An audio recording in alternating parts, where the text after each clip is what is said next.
Well, fall is finally here and we're enjoying these nice cool days. And that actually means that we need to be thinking about some of the protection that we can give our landscape for the upcoming cold winter. Here we are today in our rose garden, and if you'll remember back in the springtime, Sue planted some of the selections or releases of the 1991 All-American Rose Selection Trials. And our roses have really not received a lot of care in our rose garden. We've not really clipped out the flowers like we should have, and they've not been fertilized all that well, and we've had some problems with black spot.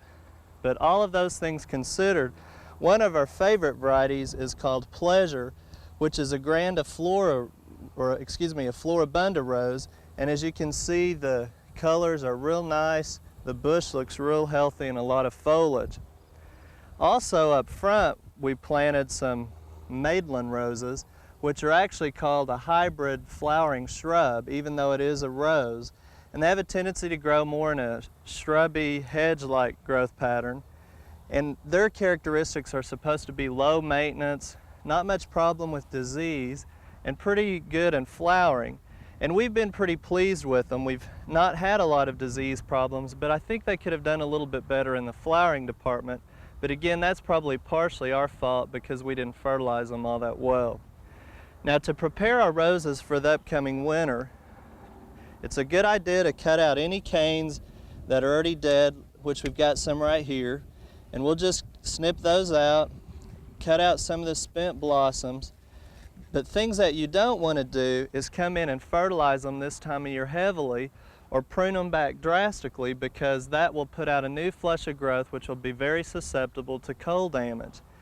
Now, according to the rose societies and also the American Rose Council, they suggest that you wait till the first real hard freeze and then come in and cut them back, especially if you've got any tall ones like this that might get wind damage or blown or any ice damage from our cold winters.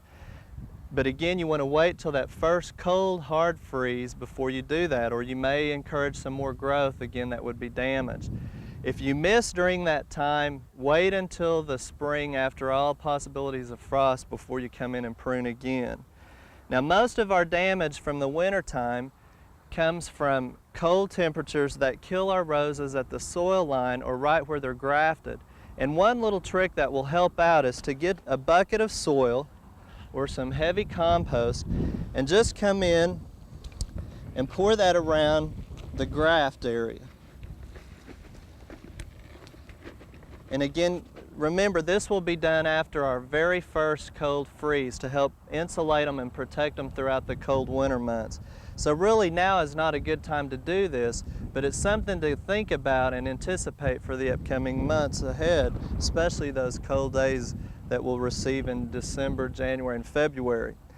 Now, some other research that just was released not long ago that was interesting on the fungus disease black spot is a little home remedy that you can use by making up a mixture or solution of baking soda. And this research was done at Cornell University, and they showed that if you make a 0.5% solution of baking soda with water and spray those on your foliage during the growing season, it will actually help reduce any problems with black spot, which is a severe problem in Oklahoma with our roses. Now, we've not tried it here, but next year we will come in and try a little bit of this just to see how it works. It would be very inexpensive and very safe, and they're not really quite sure yet what it is in the baking soda that's controlling the fungus disease. The last thing we want to mention is when the cold gets here and the leaves start dropping off, if you've had a bad problem with black spot, you want to try to rake up those leaves, because remember, sanitation is real important in controlling the disease next year. So rake up those leaves, dispose of them properly.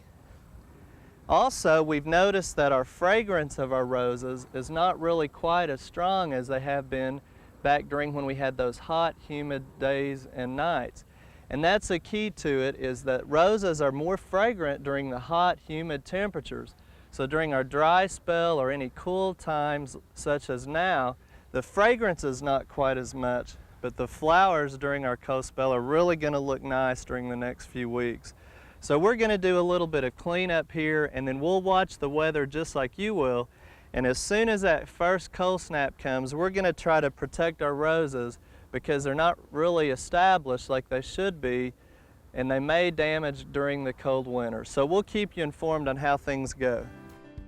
We hope you've enjoyed this classic from the Oklahoma Gardening Vault.